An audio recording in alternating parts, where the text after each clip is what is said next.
الحمد للہ رب العالمین والصلاة والسلام علی سید الانبیاء والمرسلین اما بعد۔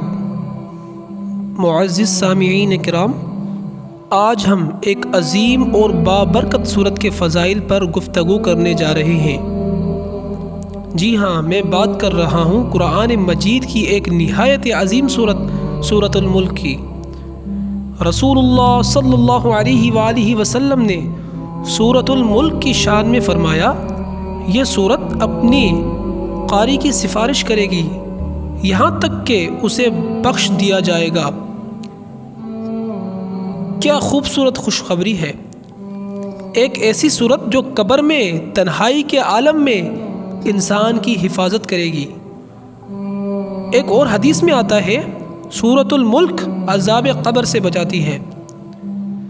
تو سوچئے میرے دوستو، جب ہر طرف اندھیرا ہوگا، انسان تنہا ہوگا، کوئی ساتھ نہ ہوگا، وہاں یہ سورت روشنی بن کر آئے گی، شفاعت بن کر آئے گی اور عذاب قبر سے بچائے گی۔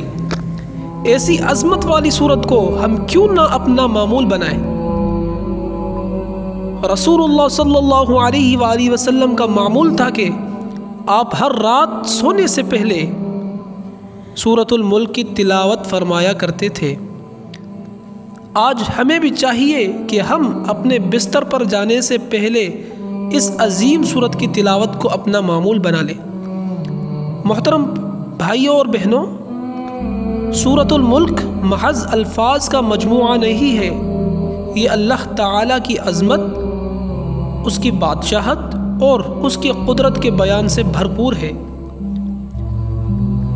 یہ ہمیں سکھاتی ہے کہ ہم اللہ پر ایمان لائیں، اس کے عذاب سے ڈریں اور اس کی رحمت کی امید رکھی۔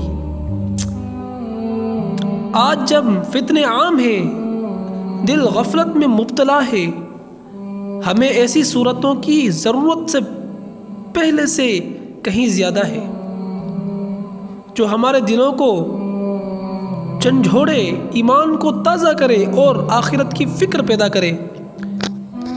تو میرے دوستو، آئیے ہم عہد کریں، آج سے، ابھی سے ہم روزانہ رات سونے سے پہلے سورت الملک کی تلاوت کیا کریں گے۔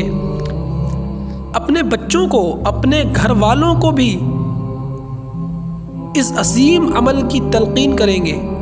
اللہ تعالی ہمیں سورت الملک کی حقیقت کو سمجھنے، اس پر عمل کرنے اور اس کے ذریعے اپنی قبر اور آخرت کو روشن کرنے کی توفیق عطا فرمائے۔